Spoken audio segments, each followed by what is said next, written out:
Well, joining us now in studio, we're very happy to have from the National Cohesion and Integration Commission, it's the Vice Chair, Mary Onyango. Mary, thank you so much for making time. Thank you. And of course, you join us on an evening when we are shocked and horrified by news of a blast at Uhuru Park following a no rally. We are in the midst of campaigns, although officially they're not meant to have started. We have a month and a half to go before this country votes. A lot of people right now must be sitting back wondering, what on earth next? What is your thought? It is really, really unfortunate that after what we went through in 2008, we would still have people amongst us who think that violence is a solution or is a direction to take. But I would not want to despair. I think for all of us Kenyans, for the rest of us, there's a lesson for us to learn from this. And I think what we need to take from this nasty incident is the positive thing that we can move forward with. And I personally feel that the positive way to go out of the nasty incidents is to rededicate ourselves as Kenyans to a peaceful process. We have seen the spilling of blood. Really, we do not want to go there again. We must not have a repeat of what we saw this evening or what we saw in 2008. And if all 40 million of us can rededicate ourselves to ensuring that the process is peaceful as far as each individual is concerned, you do your bit to work on a peaceful process. We certainly know the police have already launched investigations. We're waiting to hear from the police commissioner, and we hope justice will be swift.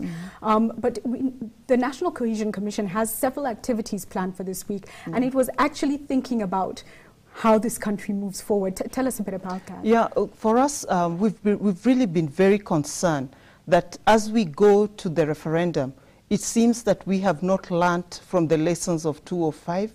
We have not learned from the lessons of 2008. And for what we then planned to do is to work around the process of the referendum. We, of course, are seeing a lot of what would be classified as hate speech as we go to in the run-up to the referendum, which is really a replica of what we saw in 2005. And for us, that is a major concern. And we felt that for us to be able to deal effectively with this situation, we need to go back and work with the people who had gone through the experience. We looked at the media, for example. In the run-up to 2005, they had experiences. And that is why we have decided that this week we are going to sit down with people in the media to really pick on their experiences. How can we, as the National Cohesion and Integration Commission, be able to pick from their experiences of 2005, 2008, and be able to steer away the process away from a situation where you have violence, you have a lot of hatred, and all that brought into the process. We are also looking at working with all the other players in the run-up to the referendum. We have all these different bodies who are dealing, especially with the issue of hate speech. Everybody has been thinking that, well, why aren't we seeing somebody hang? Sometimes or held to account. Or held to account. Right. You know, it's more or less like we are baying for blood. Right. And it may be a good thing in itself. It also can be very counterproductive because everybody has a constituency.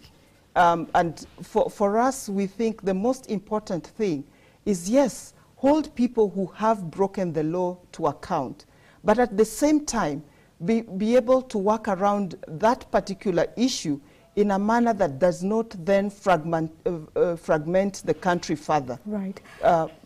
And that is why we want to work with all these players. Okay, and have one joint strategy. Yes, a joint strategy. Right. We must close this interview, and I just want you to leave with a few words to the people watching on how to move forward. Just a few.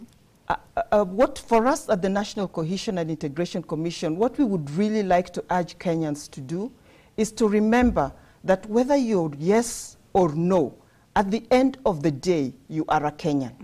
At the end of the day, whether we vote yes or no, we will have to live together as Kenyans. At the end of the day, we will have to do business together. We will have to laugh together. We will have to cry together. So it is not, we should not use the referendum as an opportunity to kill each other or to start another bloodbath. Thank you so much, Mary, for those words. So we must continue living together. This is our country, and after August 4th, Kenya must continue somehow, whether yes or no, and that's the most important thing.